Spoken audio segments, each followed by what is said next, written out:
Assalamu alaikum wa rahmatullahi wa barakatuh. My name's Adam Mohammed Usman and I'd like to welcome you to the English news programme on Somaliland National Television, broadcasting to you from the capital of Somaliland, ENG Sa. Here are the latest developments taking place across Somaliland.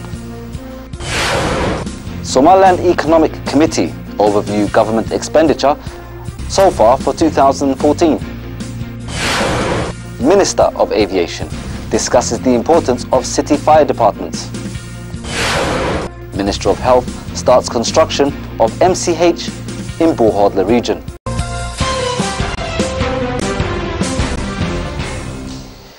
The Somaliland Economic Committee, which is led by the Ministry of Finance, but also consists of the Ministries of Planning and National Development, Livestock, Defence, and Public Works, Transport and Housing, held a meeting in the capital of Somaliland, ENG Sa, to discuss state expenditure so far for 2014. The Somaliland Economic Forum held a meeting led by the Minister of Finance, Abdulaziz Mohammed Samale, which included the Minister of Planning and National Development, Saad Ali Shire, the Minister of Livestock, Abdi Ol Dahir, the Minister of Public Works, Transport and Housing, Abdurrazzaq Khalif Ahmed, alongside the Minister of Defence, Ahmed Hachi Adami. The Minister of Finance, Abdulaziz Mohammed Samale, provided an insight into the meeting, which was held for the first time this year, where he said that as a committee, we evaluate the economic strategies for 2014, whether we have achieved our targets or not. We have realized that the strategies have been accomplished this year so far, and we meet on a quarterly basis to ensure that this continues, such as the agreement signed by President Ahmed Mohamed Mahamoud. This is in regards to the Ministry of Finance ensuring the nation's finances are correctly managed. During our overview, we have seen what we have achieved in this aspect, which has much to do with the revenue collection departments and the security forces of Somaliland. The National Economic Committee is tasked with ensuring that the nation's finances are well managed to guarantee our continuous development, concluded Minister Abdulaziz Mohammed Samale. The Somaliland Minister of Health, Sulaiman Isa Hagla laid the foundational stone for the construction of a new Mother and Child Health Centre, known as MCHs, in the district of Buhodla, pointing out on the development and progress that wouldn't have been achieved without the dedication of its people. That's something we have to show on the 18th of May for the world to see, that Somaliland was built by its own people without the help of any international community. After the minister expressed his appreciation of being there with the people of Sol Chokto, he mentioned that such initiative is the current administration's way of spreading good governance to the eastern regions of Somaliland. The minister pointed out that the construction will start within a week and will continue for 2 months. Hopefully it will operate officially after a month of the construction. He urged the residents of Sol Chokto village to assist where possible in the construction of this MCH, regarding the significance it has for them, in particular for mothers and children. The minister also stressed the residents to fully take advantage of this opportunity and not waste it. He stressed on the need for such health centers, regarding that mother and children are the most groups in need for medical attention in our society.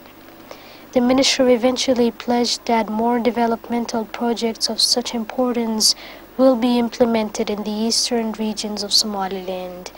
Officials of Sol Chokto village expressed their appreciation to this significant project, which has great importance for the residents of this village health-wise.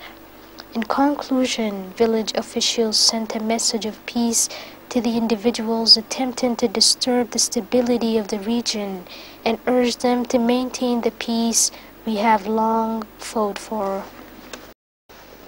The Minister of Aviation, Mahmoud Hashi Abdi, held a press conference at Igal International Airport, where he discussed the importance of each city in Somaliland to have a fire department. Minister Mahmoud Hashi cited the recent fires that hit the capital as his justification and reminded the public that the fire department of Igal International Airport assisted in extinguishing these fires. The Minister of Aviation, Mahmoud Hashi Abdi, unveiled new fire engines that will operate out of Igal International Airport in the capital of Somaliland, Hargeisa. Minister Mahmoud Hashi Abdi discussed the developments that have taken place in the national airports. And Minister Mahmoud Hashi Abdi said that since the airport has a fire department, as a ministry, we have the experience and knowledge in this area. Every city requires a fire department for public safety. In particular, this administration has introduced a fire brigade department, which will be part of the Ministry of Interior. We have introduced new fire engines to the ministry. This is part of the government's achievements, and we are anticipating new equipment in this area. We are training staff locally and hope to receive some international training for some of our staff. Minister Mahmoud Hashi Abdi continued, We aim to spread these fire departments across the nation, starting in the capital, then on to Berbera. There have been some notable fires across the capital recently, such as the car fuel station fire and the fuel tanker fire, where we were involved in the extinguishment of both fires from our fire department in Igal International Airport. The minister was full of praise for the fire department and their efforts to protect the public from the dangers of fires in the capital, Hargeisa. The Somaliland Minister of Interior, Mohammed Ali Waran Adde, was presented with a certificate of achievement for his contribution to national security by the Somaliland community in Australia, which was led by the Somaliland ambassador to Australia. Chairman of Kulmiye in Australia, Hassan Ahmed Mohammed, reiterated on the purpose of providing the minister with this honorary certificate, stating that it's a testimony to his hard work and dedication to being an effective part of Somaliland's developmental process. Somaliland Ambassador to Australia, Sharmarke Yusuf Noor, congratulated the minister on the certificate and spoke briefly on the recent achievements of his ministry and his huge contribution to the strengthening of stability in Somaliland. The Minister of Interior Ali Muhammad Waran Adde conclusively expressed his thankfulness to this certificate and thanked the Somaliland community in Australia for encouraging the government of Somaliland to do better. The Somaliland Custodial Corps began their preparations for May 18 celebrations, although other departments of the Somaliland Security Forces have also begun their preparations for the Security Forces Parade, which is the centerpiece for Independence Day celebrations in the capital, Hargeisa. Somaliland as a whole is preparing for this important day. Governmental and non-governmental institutions, as well as citizens from different backgrounds, are all working together with the government of Somaliland in order to achieve an outstanding and different 18 May celebrations this year. The 18th of May is a day of great value and meaning to every citizen in Somaliland.